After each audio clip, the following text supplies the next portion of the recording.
worth a shot. Maybe Zeus will give us a bowl. I appreciate that. Yes, Mom, if I can go to the movies. Dad, if I can shoot down a military helicopter. Same deal. Potatoes, tomatoes.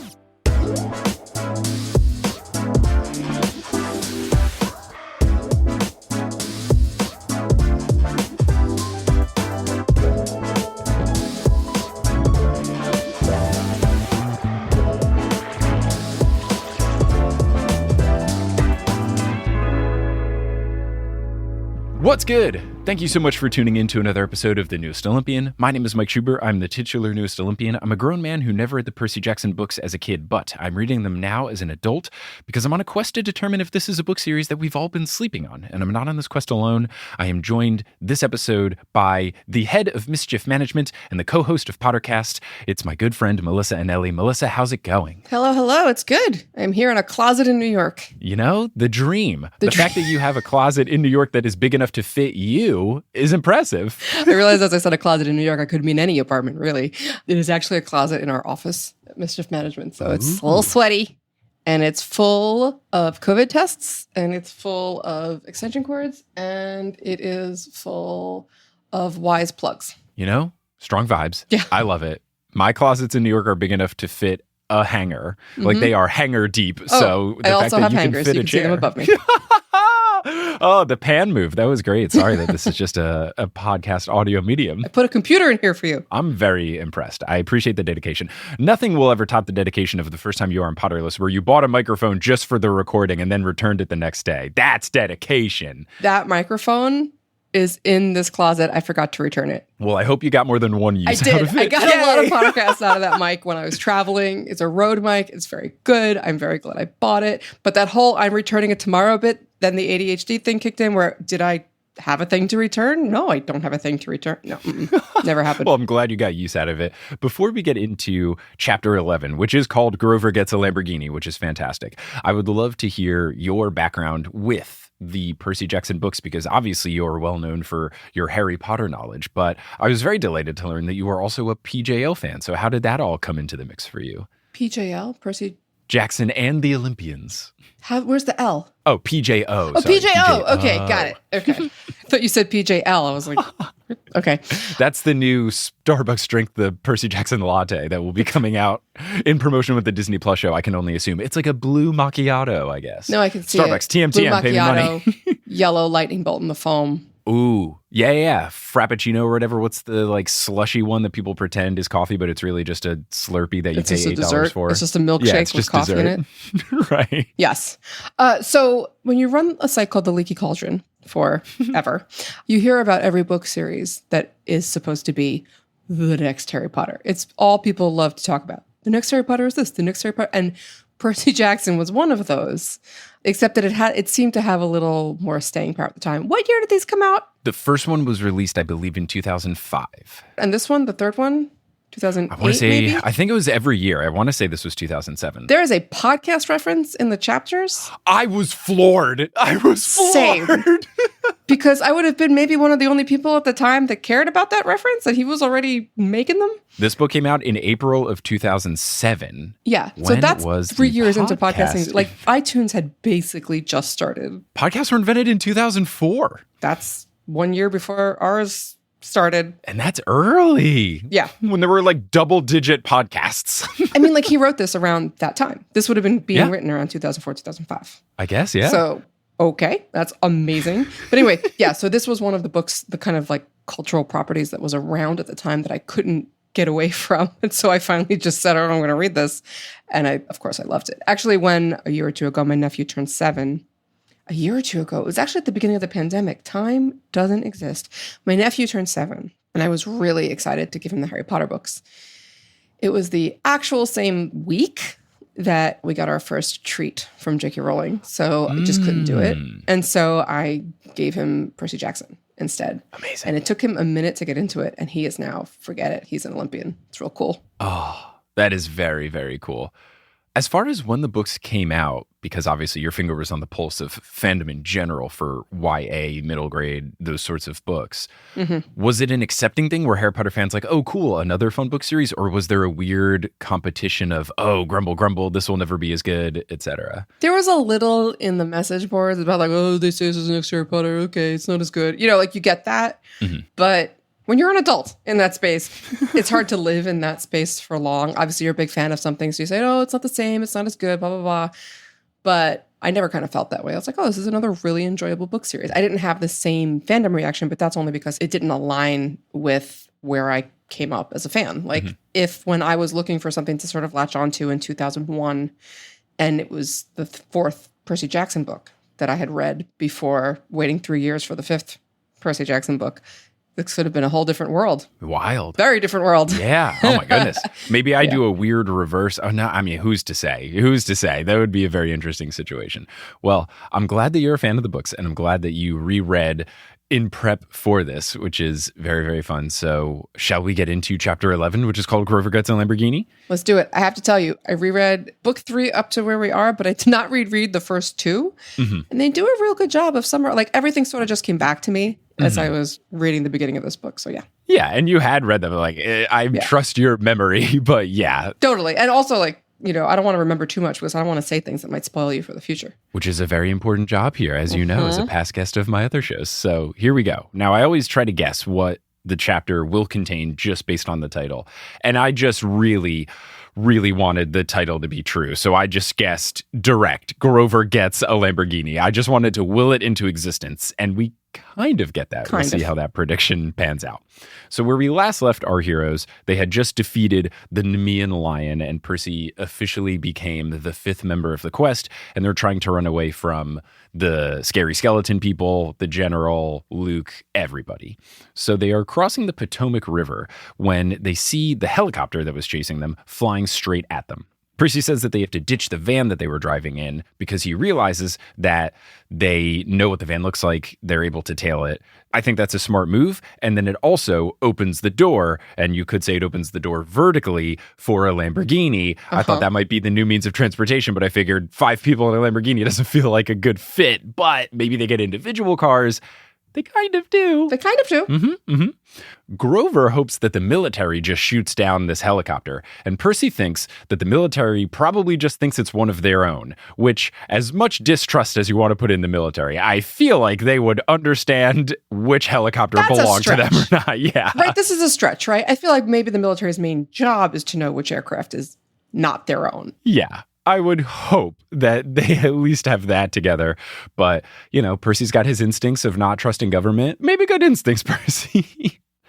Percy then asks how the general can use mortals, and Zoe explains that they are mercenaries and they're just after money. And Percy asks, do these people know who they're working for? And Zoe says that she's not sure how much that they're able to see through the mist, but even so, they might not care anyway. She says that some mortals are worse than monsters, and I mean, given people that are out there in the public right now, yeah, I think she's pretty spot on. Yep. And also, like, what is a monster? Define a monster. Yeah. Right? Like, is it... If you make a monster who is made to be like this Nemean lion, right? But it looks like it speaks like it like fits the classification. Do you only become a monster when you do something evil? Yeah, it's hard because you could easily just say that the people working with the created Greek monsters or whatever, you know, you're monster by association. I don't think you have to be fully made by some evil being. I would consider Luke a monster right now. Yeah, sure, he's not going to poof into dust if he gets hit with a sword, right. But if you're doing the stuff you're doing, I think that qualifies as a monster.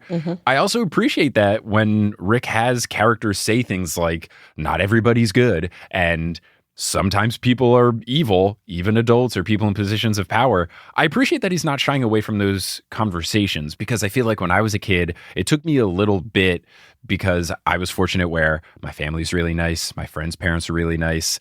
For a good chunk of years, it was just, oh, adults are nice. And then I had to learn, some adults are bad, you know? And I appreciate that you've got a kid's book saying, hey, look, not everybody's good. And I think that's a good message for young folks to realize. Absolutely. So the chopper is closing in. Thalia prays for a bolt from Zeus, and just nothing happens, which is sad. This whole like recurring theme of like their parents just being jerks is one of my completely favorite things about this series. Like, no, Zeus is not going to send you a lightning bolt every time you order one. That's not who he is. Yeah. And it's an important part of like being a child and finding out that your parents have feet of clay, even if they're gods. I like that they still try, though. You know, it's always the classic, let me ask mom if I can go to the movies, even though I know she's going to say no. It's worth a shot. You know, maybe Zeus will give us a bowl. I appreciate the effort. Yes, mom, if I can go to the movies. Dad, if I can shoot down a military helicopter. Same deal. You know, potatoes, tomatoes. Now, I do have to give a shout out. In an earlier episode, there was a point where Thalia and Percy were getting into an argument and they were calling each other names. And Percy called Thalia pinecone face. Yes. As an insult, which I did not think was very good. And I was trying to workshop what would be a good one. Multiple people sent me in calling her lightning dolt would have been good. And I think that's really solid. So many people sent it that I wondered, does someone call her that later in the books? Or do a lot of people just have the same pun in mind? And I Googled lightning dolt and nothing came up. So shout out to everybody for being funny. I got to think this is a fandom. It's like fanon. Ooh. It's like people have talked about this before and it sort of comes up in message boards and stuff like this. Lightning Dolt is very funny, and now I'm trying to think of one. Pine Drone, that's not good. Yeah, there's other things. I'm glad I didn't think of this earlier because other name for the New Olympian could have been the Lightning Dolt because, I don't know anything when I was coming up with the name. So I'm glad. I feel like the New Olympian works better. The Lightning Dolt is really good, though. I had some other names. I don't know if I've ever said it on the podcast. I definitely said it in bonus content of what my other running names were. But my running names I had one running name that was like cooler sounding and one that was just a gross pun. The cooler sounding one was the Olympic trials, like me trying out reading the Percy Jackson, the Olympian books. But ultimately, I just figured SEO purposes, that's not a good idea. Sure. Other one I considered was calling it either Percy Lack Some or Percy Jack None to point at me not knowing anything. But that was just like way too gross of a dad pun to go forward with. Right. Like I imagined myself explaining to someone what my podcast was called, and it was just so dad jokey. I was embarrassed for my future self. So the New Olympian made more sense. Valid. I think you made the right call. It's the right call. It's the right one. And apparently people really like the fifth book, which is good. There was just a poll on the subreddit where people said, what's your favorite book in the series? And book 5 won barely, but 3, 4, and 5 were all kind of tied for about first place. But those 3 were significantly above 1 and 2. Cool. Yeah. Anyway, Percy Jackson. Anyway. Bianca points out a parking lot, and Zoe says that they'll get trapped, but Bianca says, trust me.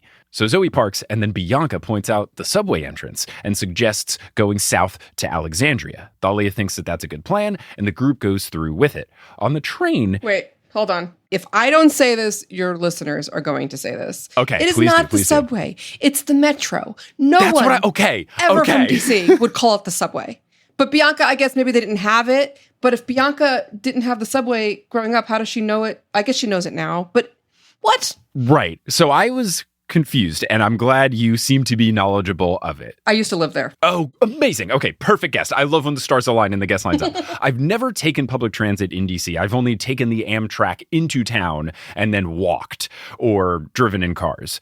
I know the Metro is good. I also know, isn't the Metro pretty recent? I don't know when it started, but it is like too clean to not be recent.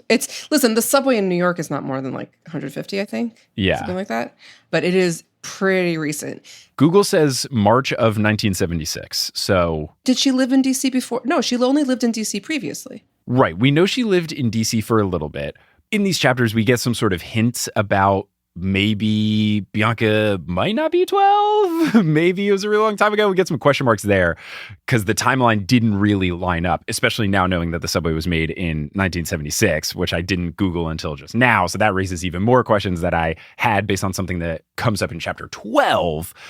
But I don't know. I do know people only call it the Metro in DC. Does it go above ground and below ground, though? Is it true? Yeah. Okay. Because I was worried when they went underground. I was thinking, is it only above ground? So is going underground a bad situation? I was afraid that they were in a trick thing and that it was going to be something bad. But then because nothing bad happened, I had more questions about Bianca than I did about the subway system. You never want your heroes to go someplace underground because it means they're trapped. But I believe, like DC proper, it's all underground. But I think in the outer parts, there are overground parts, if I'm remembering correctly. Right. Because what Percy then describes is that they get in the train, it's underground, they go down the stairs, but then eventually it goes above ground. So it could be like the 7 train here in New York where parts are below ground, parts are above ground. It's not a fully above ground train. Now, when it does go above ground, they see the helicopter circling around the parking lot, so it seems like their plan worked. It's not chasing after the train. But here's where we get the first bit of confusion that initially I thought, this is a bad trap. This is a monster situation. And then I had to change my thinking when nothing bad happened. And then later in chapter 12. So Bianca says that the station must be new because it wasn't here when they lived here. And Grover says, that doesn't make sense. The station we were in just looked really old. And then she says, there was no subway at all when we were little. So I wrote in my notes, this has to be fake. And then I said, but DC does have a metro system, right? So I'm confused. And then I also wrote in my notes, but I feel like it's recent-ish. So all the things we've kind of talked about were going through my head. So they changed trains twice, starting with the next station. I appreciate that they did this. This is smart of them to really think, maybe something is afoot. Let's get all switcherooed in case we are on evil monster train. And they successfully ditch the helicopter. They arrive at the end of the line in an industrial area with only tracks and warehouses, and it's incredibly snowy, which I didn't know if that was genuinely what the weather was like or if they were in some monster thing where they got teleported to some snow monster's lair, blah, blah, blah, blah, blah. Well, it's December, right? So it's just DC, Virginia, Delmar area. Like, it's just snowy. Does it snow badly there in the wintertime? Not badly. It's just like normal winter. It's a little bit muddier than in, say, New York in winter. Got it. But it's not like outside the realm that they've had a snowstorm. Cool. I'm glad we have DC correspondent Melissa Anelli on the show. This is very helpful. I went to college there. Where'd you go to school? Georgetown. Oh, amazing. Go Hoyas. I have a couple of really close friends who went there, and one of my close friends still works there. Cool. Yeah. Where? She used to work in recruitment kind of thing she would go around. I don't know if she went to high schools or whatever, but trying to, help with admissions. And now I think she does something in the alumni network. And I know that is correct because she recently met Patrick Ewing, one of my favorite New York Knicks basketball players and famously Georgetown alum. Yeah. Very famous. One of the few basketball ones. I think it's just him and Allen Iverson, right? Yeah, pretty sure. Did Dikembe Mutombo go to Georgetown too? Or is he? That's possible. I can't remember. But those are the two that get talked about the most. Oh, Mutombo's kid went to Georgetown. I love Dikembe Mutombo with all of my heart. No, Dikembe also went to Georgetown. All right, I was correct. Haha, him and his son both went there. Okay. Mm-hmm. Shout out to Dikembe, who has the greatest Geico commercial ever when he smacks things away and does the no. Untouchable really? commercial. Oh, it was one of those like... I forget what the bit is. It was one of those, how happy are people who switched to Geico? Oh, happier than Dikembe Mutombo blocking a shot. And it was people throwing a paper trash ball into a trash can and he smacks it and says, no. Someone trying to throw clothes into a washer. He smacks it, says, no. Someone tries to throw a cereal box into a grocery cart. He smacks it and says, no. It's really good. I love Dikembe a lot. Really, really lovable dude. He also sounds like the Cookie Monster. His voice is so great. No. It's glorious. I've never seen this. You should be very proud of this Georgetown alum. He's great. So they wander a bit and they come upon a homeless guy with a fire and he invites them to warm up around it, and they do. And I don't trust this, and it is not because of his housing status, but it is because at this point in time, I was very worried that they were in Monster World, and that's what was going on. These books have held up remarkably well. Mm-hmm. It's a couple of things that haven't. Right. The like nice magic homeless guy is a trope that is not like wonderful. Oh, okay. I didn't even know that was a trope. I don't know if it's a trope so much as like, that might be the wrong word I'm using for it, but like this kind person in unfortunate circumstances will help you to the next part of your quest. I know we end up in a different situation. This is actually a plant. This is, Right. I guess 2022 me finds it a little bit cringy, Yeah. No, I get it, because I've definitely seen it in a lot of things. The other thing I wondered, and I don't know if you have the answer to this. This is something I've been confused about recently. Is homeless still the right term? I know some people say unhoused, but my brain, is there a reason why unhoused is better than homeless? They feel similar. I think sometimes it's a choice. I think sometimes maybe it's the idea that being without a house is a status that should be applied to you. but I guess unhoused does the same thing. I don't know. Right. I don't. Basically, what I'm saying out loud is that I need to do more research on it. But I do sort of feel a little bit weird about the word. And it could be a sort of thing where it's just people used it as a more derogatory type term. So even though it sounds similar, we just don't want to use it. And Right. I know that's come up in some of the episodes we did earlier in between books 1 and 2, where we talked about ADHD and dyslexia and disabilities. Sometimes words just get a negative connotation, and then communities want to move on from them just simply because of the association that's been attached to the word, less so than the word itself. Yeah. And I've done a little Goog while we've been chatting about it. And the Associated Press updated its style book in 2020 to say that the term the homeless was dehumanizing. Yeah, saying the homeless, that's bad. Right. But you should use words like people without housing or people without homes because of the kind of like what's attached itself to the word is sort of not great. Got it.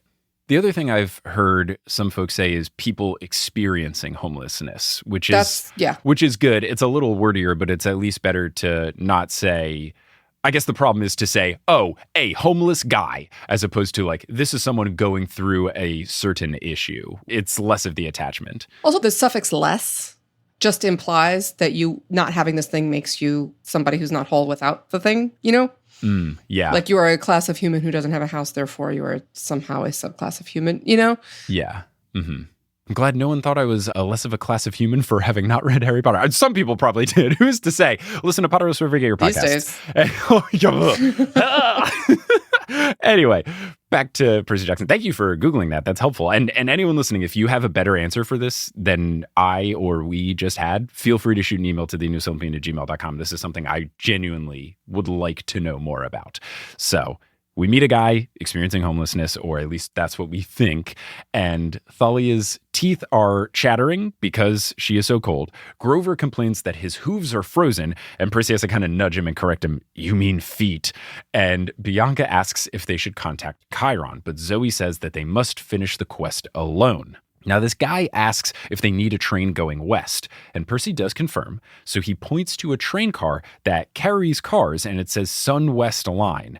And at first, I thought nothing of this, but I figured there's got to be something in there, and I just couldn't think. And then once the reveal that it's Apollo, I was like, duh. Sun West. Like, this is why I can never get too proud of myself for getting things right, because this was basically called the Apollo train service, and I totally didn't get it at all. Yep.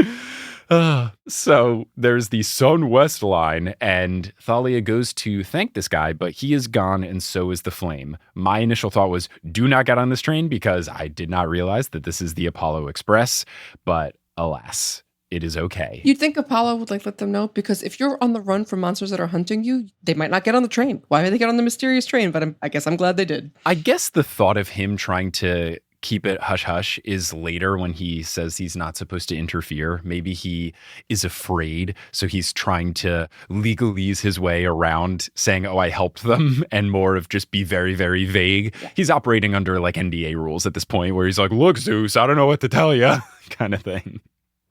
So an hour later, they are on the move, and everyone is in their own luxury car. Zoe and Bianca are in a Lexus on the top deck. Grover is behind the wheel of a Lamborghini, and then I realized, oh, okay, this is Grover getting a Lamborghini. He will sit in one, which is still cool, but not as cool as it could have been.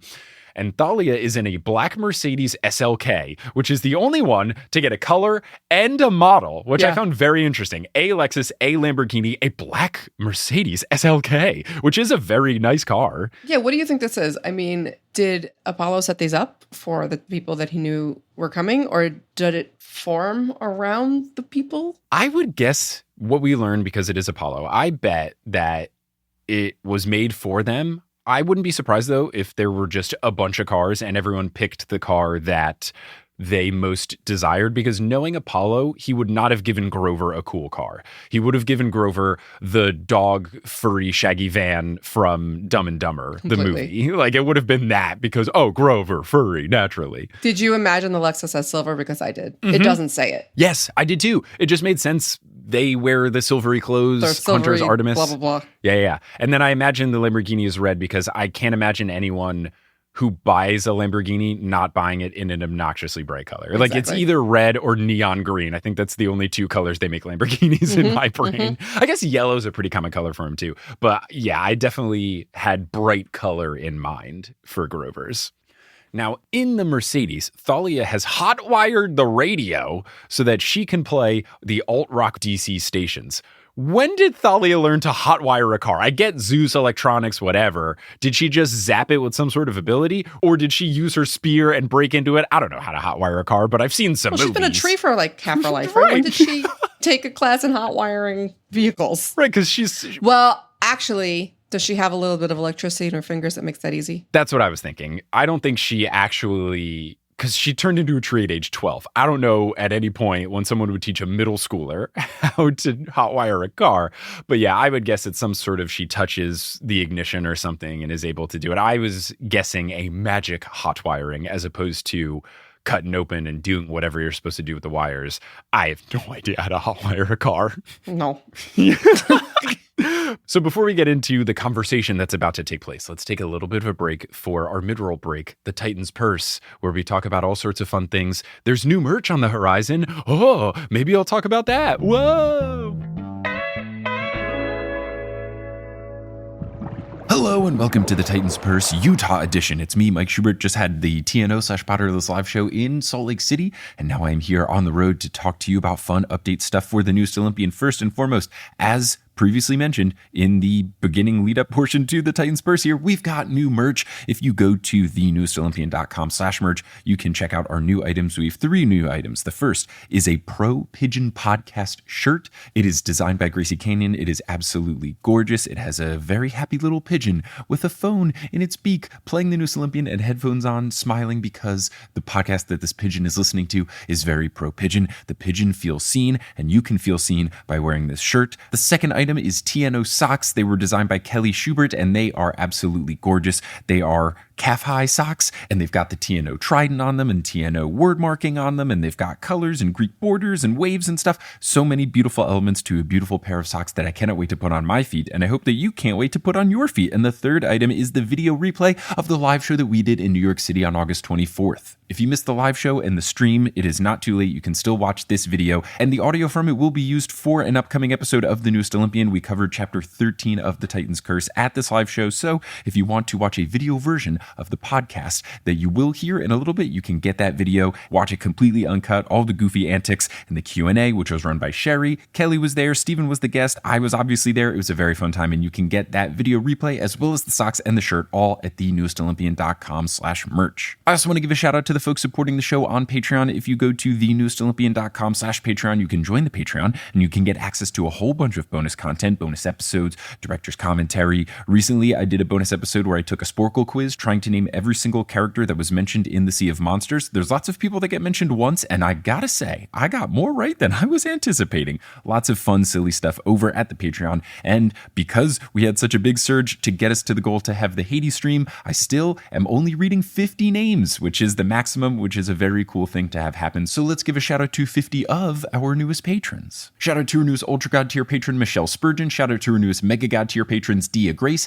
Adam Martinovich Koenig, and Katie Schulze. Shout out to our newest Super God tier patrons, Amanda Mironiuk, Audrey Michaud, Zach Zwick, Beth Carter, and Alex Sotelo. Shout out to our newest God tier patrons, Georgia Flynn, Alubish, Rainbow's Friends, Jesse Han, Rhiannon, Skinny Pete, Izzy, and Francis Not Scott. And shout out to our newest demigod tier patrons, Franzi Ska, Anna Turner, Martha Nygaard, London Roberts, Aria Shelton, Lyle, Suburban Cryptic, Michael A. Tater, Gabby Ann, A Lurking Bogart, Rachel, Adam Spina, Natalie Turner, Michael A. Alfano, Talkin' Taco, Leah E., Magali Patours, Kennedy Ruber, Mr. Gabbro, B. Kriz, Sarah K., Andrew Seitz, Cole Chaser, Chelsea C. 704, Tones with 5 S's, Wanderer Lost, Claire Quinn, Isabella, Jennifer Cardenas, Stephanie Resnick, N was here, Evan CW, Nick, Mans Faye, and Dayton Nicholson. Thank you all so much for your support. May Demeter bless you by any time you cut open an avocado, it's green inside and not brown and gross. Also, if you're all caught up on the Newest Olympian and you're looking for a new podcast to listen to, why don't you listen to Horse? Horse is a comedic basketball podcast co-hosted by me and my bud Adam Amawala, and we are here to prove that basketball can be enjoyed by all, whether you are a big sports head or you have no idea how basketball works. What's a rebound, you ask? Don't worry, Horse will teach you that and more. We talk about the NBA and the WNBA, but only the exciting fun stuff like Twitter beefs and player drama and things from basketball history. You will learn, you will laugh,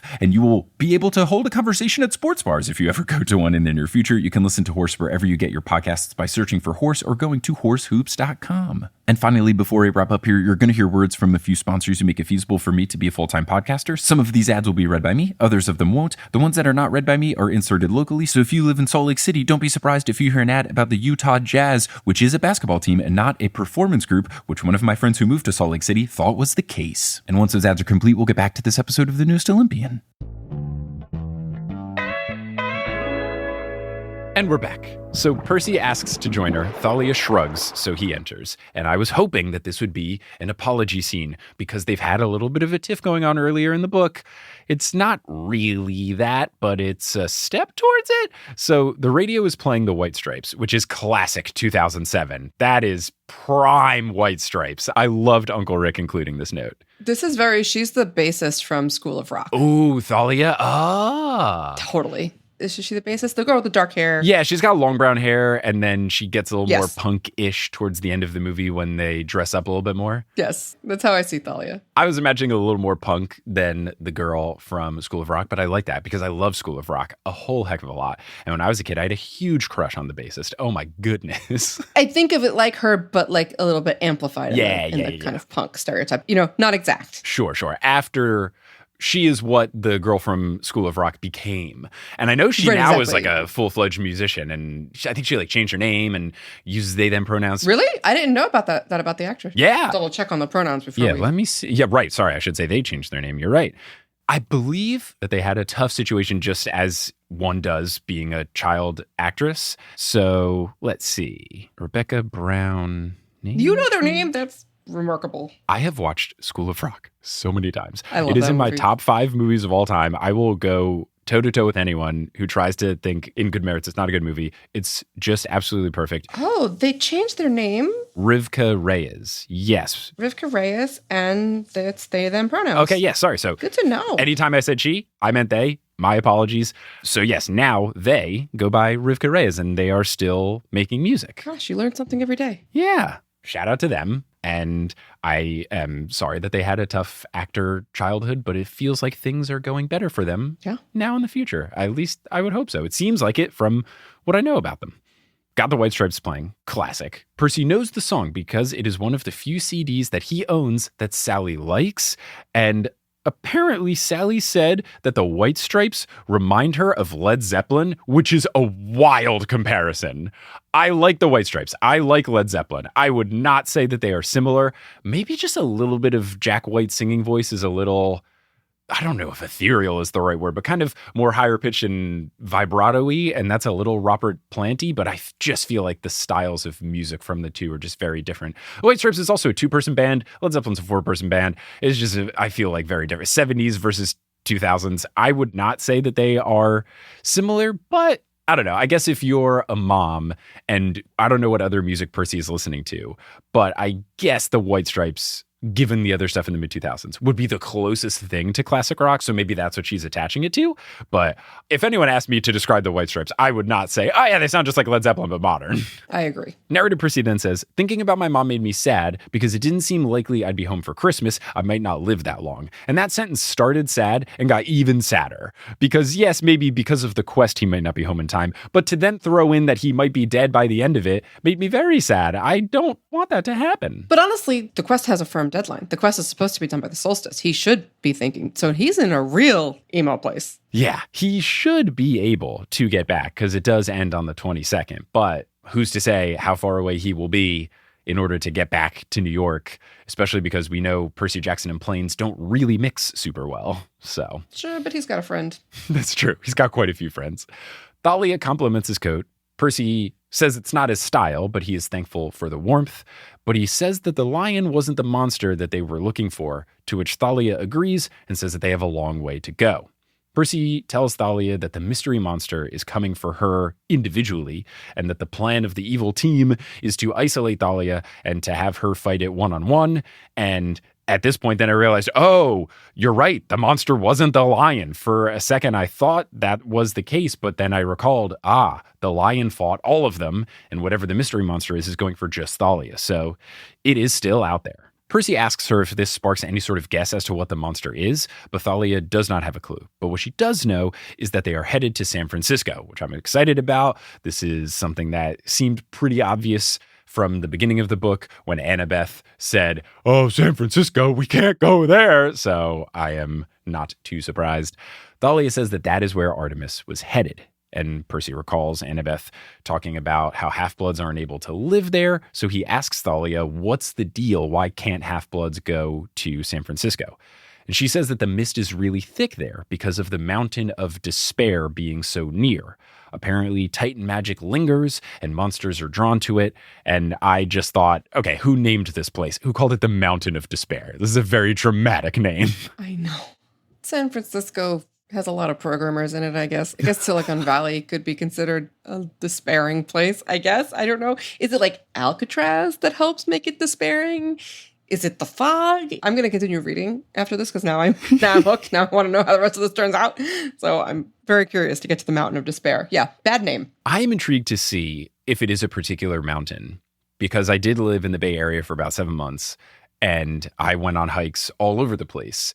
And one in particular that I think would be funny is there is a mountain in the East Bay called Mount Diablo, which is already a scary enough name where you wouldn't have to rename it. Yeah. But maybe Mount Diablo is the Mountain of Despair. There's some other ones that I could think of.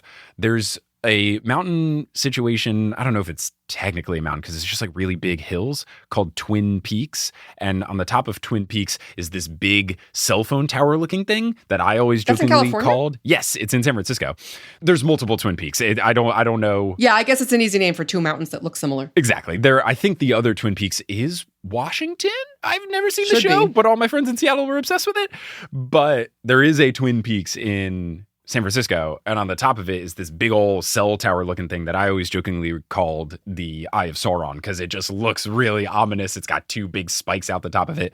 I wonder if that's the Mountain of Despair, especially because fog rolls in from that mountain. So to have that actually be mist, I think would be a really fun twist. Totally. But I don't know if this will be a real mountain or a fake one.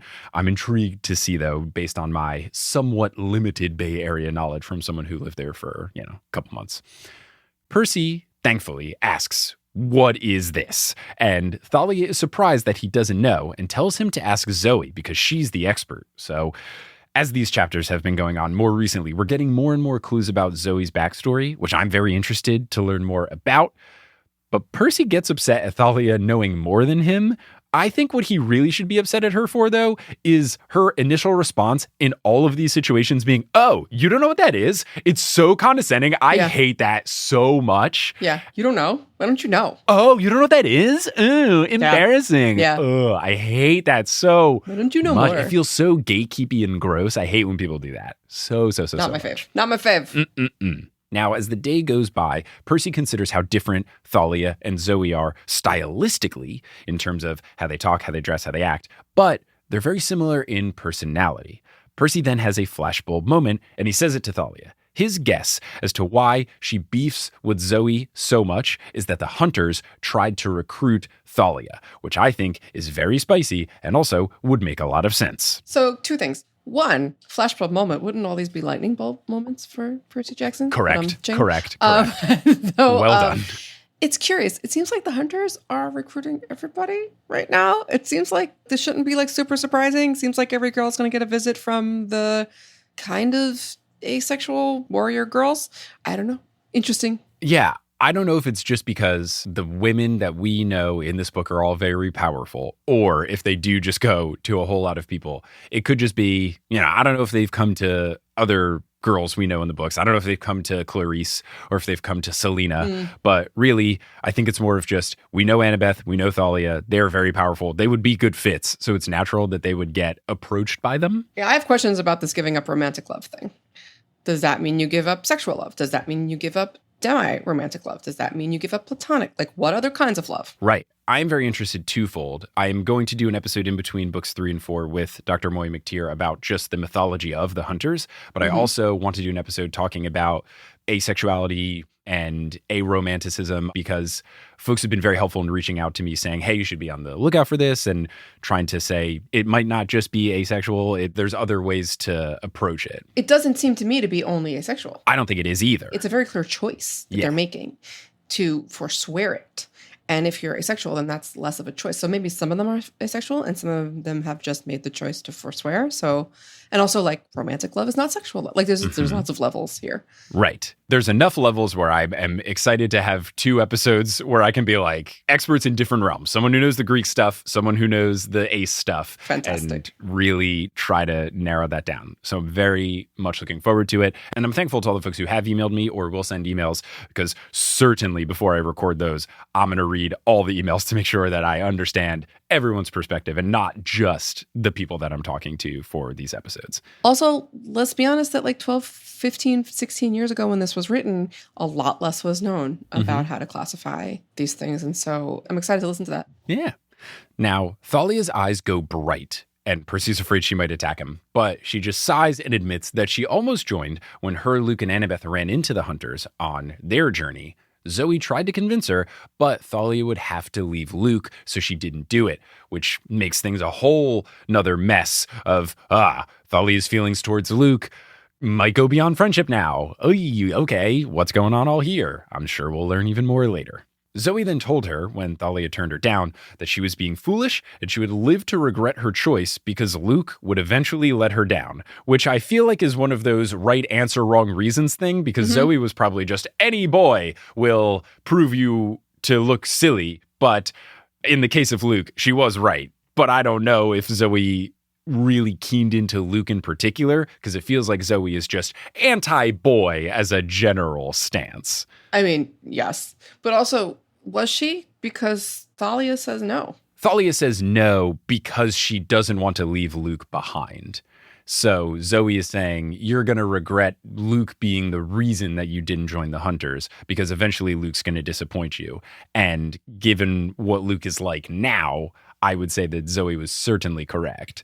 I don't know. I think this is a big clue. I think whatever, because I don't remember. This is not me being a spoiler. I truly don't remember. Sure. But I think Thalia saying, Luke never let me down, never, is a really clear flag from Rick Riordan that you're going to find out that that's true, that he actually didn't let her down. I guess, and what we have going on here, you're right. So Percy says that Zoe was harsh but right. Thalia protests that Luke never let her down. And Percy reminds her that she hasn't seen him lately, and now he's very different. And that reminded me, oh, right. She has not seen Luke since she's come back. So she's not wrong in saying that up until now, Luke has never let her down directly, because it didn't happen when she became a tree, and then hasn't happened since she untreed into a human. But I would say his recent actions should let her down, but I think maybe she has it in her brain that she can fix him or something. It's such a waving flag to me, like for narratively, that we're going to find out something really mitigating about him that is in their history. And it's like such a, like, this kind of line doesn't come from nowhere. He actually didn't let me down.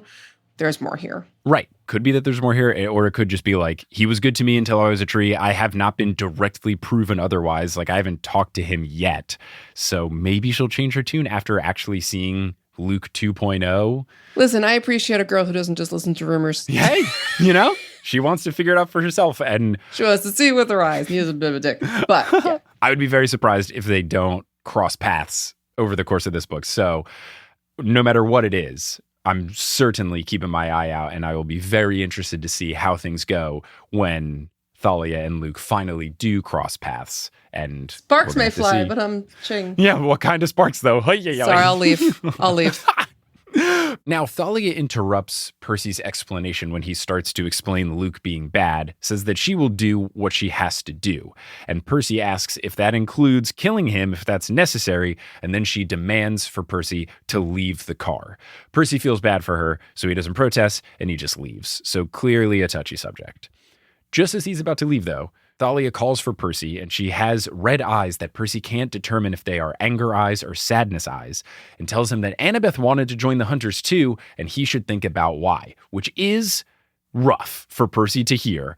But my guess is that it is some sort of superhero breakup thing where Of course, Annabeth probably has feelings for Percy, just like Percy has feelings for Annabeth. But she was doing the whole, I've been let down by Luke, how can I trust you? Or some sort of thing where it's like a breakup where it's not because the feelings aren't there, but it's because she's worried about big picture sort of things. So I hope Percy doesn't take it personally. 2022 me doesn't love it because I don't like implication of she was disappointed by a boy and so she was going to spur them off. That's not how that tends to work. That's not how your sexuality always works. That's not how orientation always works, which are different things sometimes. So not a huge fan of that, but I don't remember enough to say what her real reasons were. Right. And I would say I think that that could also lead into why I feel like this is more of the superhero breakup kind of, there's a bigger reason and I'm doing this as a sacrificer, or not necessarily superhero, but more of just, I'm worried that I'll be let down again. But yeah, I don't think it's Luke was bad, so now boys are bad, so now I've completely changed. Like, if she does have feelings for Percy. Exactly. Percy then heads to Grover's Lamborghini and he sits in the front seat while Grover sleeps in the back. I didn't think Lamborghinis had backs. I thought they were two-seat cars. Magic Lamborghini movie. I guess. Or maybe they're the ones that have two seats and then a very, very, very tiny back seat that gets crammed into. I've never been in a Lamborghini. I don't know anyone who owns a Lamborghini. I don't have that level of fancy friends. Not me. The closest was I got crammed very often into the back seat of my friend's, what is it, a Mitsubishi Tiburon? It's a very small two-door car, Tiburon car. Google. A Hyundai Tiburon. But yeah, that was one of those two doors. It had a back seat, but I would have to almost sit horizontally because my legs would just get crunched sitting in that car. But, you know, I didn't have a car. So what are you going to do? Yay, high school me. What you can do. Now, what we learn is that Grover's attempts to impress Zoe and Bianca by playing Poison Ivy. Is that a song you know? I had never heard the song. It's like a Motown. Oh, it's an old school song. Okay. It's an old school song. I had no idea. Wasn't familiar with it. It's in Smokey Joe's Cafe. That's why I know it. Okay. He tried to play Poison Ivy, but that plan to look cool failed since the plant itself started emerging from the Lexus's air conditioning. And that was just a big nope for me. Poison Ivy, I had way too many run-ins with Poison Ivy growing up in New Jersey, playing various sports out in fields. It's just that stuff, the worst.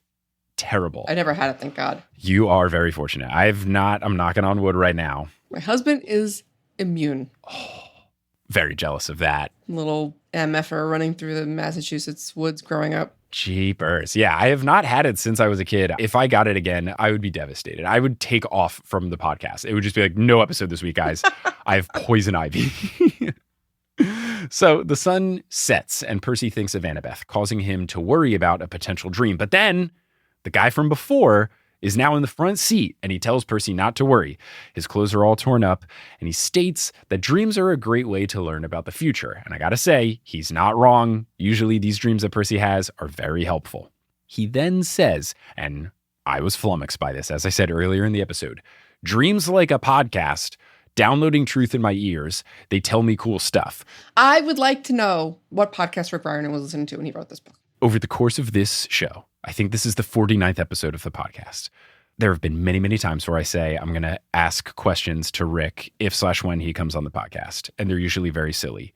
Now, question number one is, you reference podcasts. What podcasts were you listening to in 2007? I'm going to make a guess. Ooh. This Week in Tech, Keith and the Girl. What were some of the other podcasts at the time? Those were it. Those were the podcasts. That or maybe Pottercast or Mugglecast, who knows? But probably not. So, yeah. My only experience with podcasts that early was when I had my iPod video.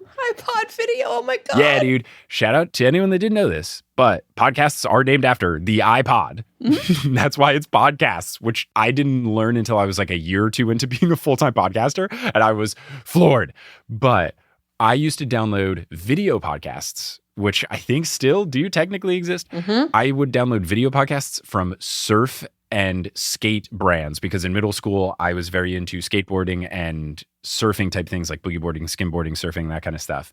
And they had just free videos of various competitions. And I would just download all of those because it was a free way of me watching basically the X Games, which I very much liked in the mid 2000s. I didn't listen to any podcasts. That was the only thing I knew about podcasts because I just had iTunes on my mom's compact desktop and I would just click around and stuff. And I saw that tab in the iTunes thing and found out that you could do that. But a podcast rep, like in this book, I wonder if people read this and had to ask their parents, Mom, what is this? Dad, what's a podcast? Like very early on the what's a podcast? I would still get those questions today. There were a couple of lost podcasts at the time too. Ooh. Just very few. Mm-hmm. I'm really curious what he was listening to back then. Yeah, I don't know, like Comedy Bang Bang, You Made It Weird, maybe the Bill Simmons Show. I'm thinking of all the podcasts that aren't good. They're just old and then are still enormous. Right. Just because they were the first one and there were 12 podcasts. And there was one about sports. So you listen to the Bill Simmons podcast. Pretty much. Or sorry, the BS Report. I guess that was the original name of it way back. So he says this, it's clearly a haiku. So I realized, oh, Apollo. And then when I thought of Sun Westline, I was very disappointed in myself. Yeah, same. Percy also guesses Apollo. Apollo says yes, but he says, after shushing, that he's going incognito. And he tells Percy to call him Fred. Percy goes, a god named Fred? And Apollo kind of pushes that to the side, saying, look, I'm interfering against Zeus's instructions, not supposed to, but nobody messes with my baby sister. And I appreciate that even though Apollo was kind of a jerk to Artemis earlier in the book, I like that he has the no one messes with my sister approach, which is a good older brother approach. So not a perfect sibling, but at least he's got that. Yeah, you appreciate a brother. Percy asks if Apollo will help them. He says that he already has, noting that the train is moving very quickly and will get them pretty far across most of America before the sun rises on the next day. Percy asks where Artemis is. Apollo gets sad and says that he doesn't know. Percy then asks about Annabeth, and Apollo also doesn't know where she is. And he does call her, quote, that girl you lost, which feels unfair. I would not quantify her as that. That felt unnecessary, Apollo. It does feel unnecessary, but it is an important reminder how little they care about these people. And that is exactly Percy's takeaway. He tries not to get mad at Apollo for this because he contextualizes our lives are so much shorter than theirs in comparison. We are just blips on the radar, even demigods. And you could also kind of interpret that as especially demigods, since they might not even make it to age 16, or at least in Percy's case. So it's nice that Percy doesn't get mad. I was surprised he didn't get mad. I am getting more and more impressed by Percy's maturity to hold back things, even when they push his buttons. He's sitting next to Apollo. You got to control yourself. That's very true. He is Apollo. You know. He is a jerk, but he still is a god. He still is a god, yeah. Percy then asks about the monster that Artemis was hunting. Apollo also doesn't know what this is, but he knows someone who might. Nereus or Nereus? I have no idea how to say this. The old man of the sea. And I thought back to the book report that I begrudgingly made for The Old Man and the Sea in middle school. I don't know. Wasn't a fan of that book. My apologies to Ernest Hemingway, but apparently this guy is Hemingway bad? I know nothing about him. It's not bad at all. I'm just not really down for like the god worship of all the male authors we are like supposed to be so completely enamored with. He's amazing, Hemingway, no question. Okay. But I get up on it. As one day asked me about Gravity's Rainbow and asked me about The Infinite Jest. And I'll go on a rant about how women writers would never be allowed to publish books that big ever, no matter what, no matter how good they were. The only thing I know about Infinite Jest is that it's really, really long. It's like that and Crime and Punishment are the really long books. It's brilliant. I haven't read it. I remember immediately after reading The Catcher in the Rye, my sophomore year of high school, I developed the take of, are these books good or are they just old? Is it like podcasts where there were just 5 books? And there's so much good about them. My reaction there wasn't about Hemingway being anything less than the amazing writer he is. Sure. And it was more about like, yeah, no, these are the people we're supposed to worship. You know. And the thing is, there are some old books that are great. I am not shy about how much I love Pride and Prejudice. So clearly, women were able to write really good books. That book slaps so hard today. Every single time it's so funny today. I didn't think they made funny people in the 1700s, and they did. Nobody has topped her yet. It's such a good book. Mm-hmm. I can't express enough how much I love it. Freaking hilarious. Anyway. Yeah. Nereus, he is apparently in San Francisco. So Apollo says, once you get there, find this guy. He says that he has knowledge beyond Apollo's oracle, which confuses Percy, but Apollo says that it's art, and you can't always interpret art, even your own art. And Percy immediately calls this out as a bunch of baloney, saying, in other words, you don't know. And then Apollo replies, which was a great reply. He's such a great jerk character because he says, look at the time. I have to run. I doubt I can risk helping you again, Percy, but remember what I said. Get some sleep, and when you return, I expect a good haiku about your journey. And then Percy thinks to himself that he's not tired and that he has no plans to write his first ever haiku, but before he can do anything, Apollo snaps his fingers and leaves. And then Percy is just like me, who, even though he has just said that he's not tired, he falls asleep right away. I do this all the time on the couch. Just ask Kelly about it. I don't even say I'm not tired anymore. I could fall asleep anywhere. Also, bet he will write a haiku before this book is done. Oh, I would love if it was an accidental haiku. Oh, yeah. If he runs into Apollo and he just says something like, we completed it. It was a tough quest, though, sir. I'm glad it is over. You know, like maybe he just says that. Better than half of Apollo's. I would love if he did it accidentally. Oh, that'd be so funny. Now, Percy dream time to close out this episode. Percy in this dream, though, is someone else. He's wearing a Greek tunic, an old school tunic, which he describes as being breezy downstairs, which made me think of the best character in the Harry Potter series, Archie. Yes. The guy with the breeze between his knees at the Goblet of Fire. 100%. Percy's also wearing leather sandals, and he is running with the lion's fur draped around his neck like a cape. And he's being pulled by a girl like in one of those terrible Instagram couple photos where someone is ahead of you and dragging. Don't do that photo. It's bad. Every red wedding photo, the running. That's how I know my wedding photographer, Danielle Salerno, who I cannot recommend enough if you live in the East Coast. Not a single time. Engagement photos, wedding photos. She's done live show photos for multiple of my performances. Not once has she suggested that phototype, and that is the testament of why she is a good photographer. So this girl who's doing the bad Instagram pose screams, hurry, he will find us. And we learn that it's nighttime, stars are out, they're running through tall grass of a beautiful, flowery garden. And despite the scenery, the vibe is that death is upon them. Percy says that he's not afraid. And she says that he should be. And narrator Percy notes that she has silk robes and dark braided hair. Immediately, I was thinking, this has to be Zoe, right? Finally, we're going to learn about Zoe. So they race up the hill, much to Kate Bush's delight again, and they hide behind. There's been like that's really I did it because on the past 4 episodes, someone has run up a hill, and I've made the same joke every time, and I will never not make this joke. That's funny. So run up that hill, and they hide behind a thorn bush. Percy feels strong, and he's confused as to why this girl is so worried. He says that there is no need to run because he's bested 1,000 monsters before with his bare hands. But his voice is deeper and it's more confident. And the girl says that this one, Layden, is too strong. And Percy must go up and around the mountain to her father. She sounds concerned, though, like she really cares for him. And this really feels like a Zoe situation. Percy says that he doesn't trust her dad, and she says that he shouldn't and that he must trick her father and not take the prize directly. The prize was interesting to me. This made me wish I knew more about mythology. Same. Because then I could say something like, oh, it's Hercules, or, oh, running up a hill, the monster. I don't know if Layden is a specific character just for these books or if it's actually a character, but it made me think someone who is more knowledgeable knows what's going on and I don't, which makes me sad, but also I feel like makes for a better podcast because I have no idea what's going on and there's more suspense. So Percy chuckles and asks why she won't help, and he calls her Pretty One. And I was like, Pretty One, this kind of feels like stuff that Apollo did. And it makes me wonder, especially because Apollo is the one who kind of put him here. I don't know if he did some sort of magic to where he's able to interpret Apollo's history through dream. I was really confused and intrigued here, but just the fact that he felt strong and confident and had a deep voice and called her Pretty One, it felt very Apollo-y. I don't know if that's the case. Clearly Percy's someone else. If I had to guess, though, that would be my guess. I don't know, because Apollo is present, right? Apollo's like somebody we've met. He's somebody in the story. And has Zoe reacted to Apollo? We haven't seen Zoe react to Apollo yet, have we? We had the scene with her and Apollo where they were taking them from the school in Maine back to Camp Half-Blood. And she was generally standoffish, but that's just kind of her vibe. So I don't know.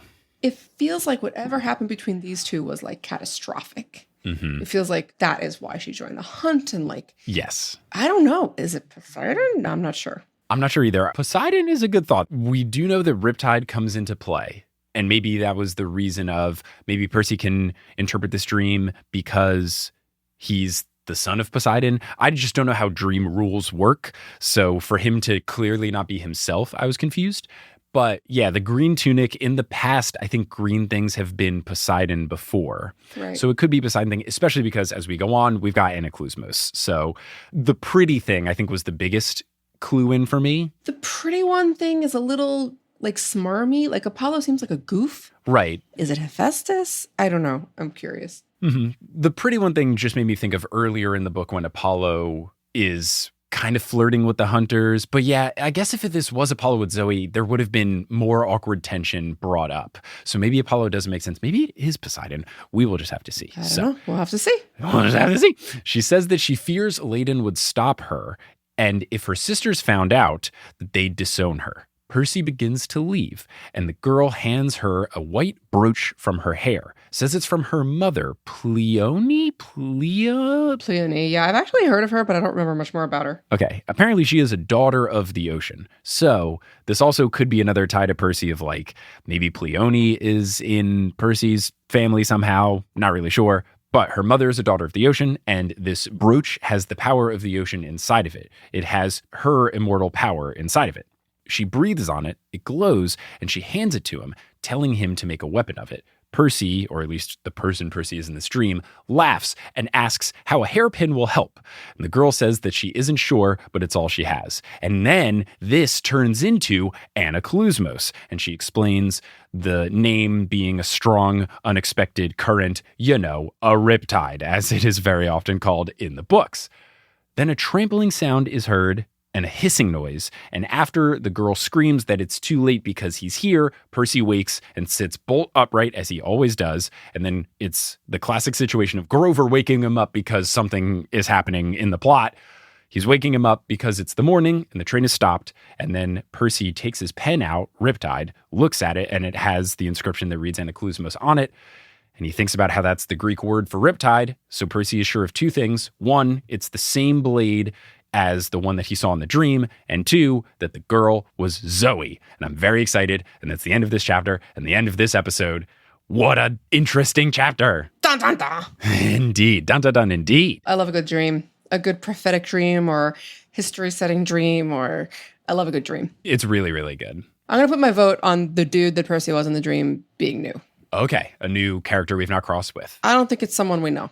Okay. All right, could be. My confusion is more of just, this is the first time Percy's been in a dream and hasn't been himself. Sure. So I'm very intrigued just to know, like, what are the rules of dreams? Where is it coming from? Who's trying to tell him something? Is it just what happens to him? Like, very big questions about why he's getting these dreams. Mm-hmm. But Melissa, you'll be back for the next episode as we discuss chapter 12 of The Titan's Curse.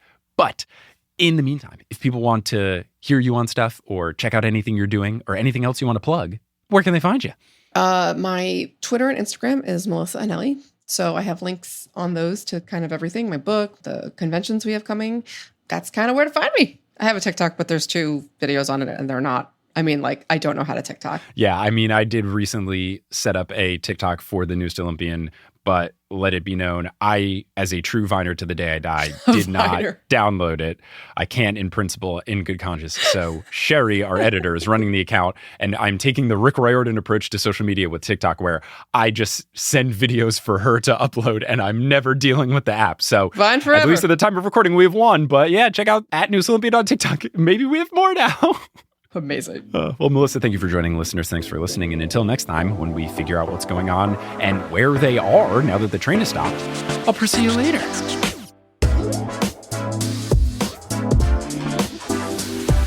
Hey, Hey, thanks so much for listening to this episode of The Newest Olympian. This podcast is created, hosted, and produced by me, Mike Schubert. I also run the social media and the website. Our editor is Sherry Guo. The music is by Bettina Campamanes and Brandon Grugel, and the art is by Jessica E. Boyd. In case you haven't heard, we have lots of TNO live shows coming up. Some of them have streaming components. You can get tickets to all of those upcoming shows at thenewestolympian.com/live. If you're all caught up in the show and you just can't get enough, I'd recommend checking out our Patreon. At thenewestolympian.com/Patreon, you can get access to a bunch of bonus content. You'll also be able to watch that Hades the video game stream that Stephen Parra and I are doing / have done, depending on when you're listening to this. And you'll also get access to our Discord community, which is a lot of fun. If you're looking to find other communities that aren't linked to the Patreon, you can find us on social media. We're at Newest Olympian on Twitter, Instagram, and Facebook. And we also have a subreddit, reddit.com/r/thenewest-olympian. And I also just launched a TikTok that is being run by Sherry. It's at Newest Olympian as well. I'd also love to give a big shout out to our producer level patrons: Lotta Bartova, Kelsey Gillespie, The Damn Steam Nuggets, Emma Cooey, Vicky Garcia, Ellie Hoskovchova, Veronica Bartova, Haley Hastings, Robin Garcia, Frida Vikstrom, Megan Moon, Tough Beifong, Mumu Productions, Olivia Y, Craig McRoberts, Taylor Payne, Giselle Salvador, Can't I See Weed Brain, Peter Johnson the Twin, Sabrina Balsiger, Boney Pony, Heather McMillan, Casey Williams, Polly Burge, Nikki Harris, Tatiana Schmidt, Sandra Rose, Bridget Lowry, Josh Sayer, Josh Wilkie, Abby Ryan, Wise Girl, Ashton Gabrielson, Colby, Marco Redhouse, Falcon Joey, James Christopher William Boucher, Lux, Caden Max, Sam Reeby, Carly Allen, Riley Kitas, Mary Kelly, Audra McKenzie, Mrs. O'Leary, Aaron Wood, Tyler Hendricks, Molly Snyder, Rodith Kalna, Milo Kim, Fred Cabras, Harlan Christ, CC Reeds 23, Sandkopf, Julia Kendall, Emil Oscar Thomason, Noah Bundgaard, Liz Cardigan, Shatsabobs, Heck Emily, Miss Zeus's Kid, and Michelle Spurgeon. If you want to help out the show non-monetarily, the best way to do so is via word of mouth. Whether you tell someone about the show who you think would like the show, someone who loves Percy Jackson, or someone who's been looking for an excuse to read Percy Jackson, or if you talk about us on social media, or if you leave us a rating and review on whatever podcasting app you're using, any of those help, and I appreciate anyone who has done or will do those in the future. But I'm just so thankful that you listened to this episode, and I hope you tune into our next episode where we will be rejoined by Melissa Anelli, but this time we'll be covering chapter 12 of The Titan's Curse. But until then, I'll see you later. Hey folks, how's it going? It's me, ASMR Mike. So I'm here currently in Utah, and we are staying with some folks who have a dog. And on the couch where I'm recording this, there is some bags of dog food. So I'm going to jostle those bags around, and that will be the ASMR Mike segment for this episode. So here we go. This first bag is Zooks from Durango, Colorado. It is hip action, natural tender treats with hip and joint support to help keep the adventure going. Plus glucosamine, chondroitin, and vitamins and minerals. They are not sponsoring the show, but I'm happy to let you know that this is the peanut butter and oats recipe. It's got 300 milligrams of glucosamine, 50 milligrams of chondroitin per treat. It's got an eggshell membrane, and there's no corn, wheat, or soy in it. Amazing. And then the other dog bag thing that we've got here are pedigree dentist sticks. They are the original flavor, but they do contain real chicken, and it's got triple action. It reduces tartar buildup, it freshens breath, and it cleans your teeth. All sounding like pretty good things for me. Don't know how you can have fresh breath when you're using something that has chicken in it, but here we go. Ah, so crinkly. I hope you've enjoyed this very crinkly canine-themed ASMR Mike segment, and I can't wait to see what's in store for the next episode.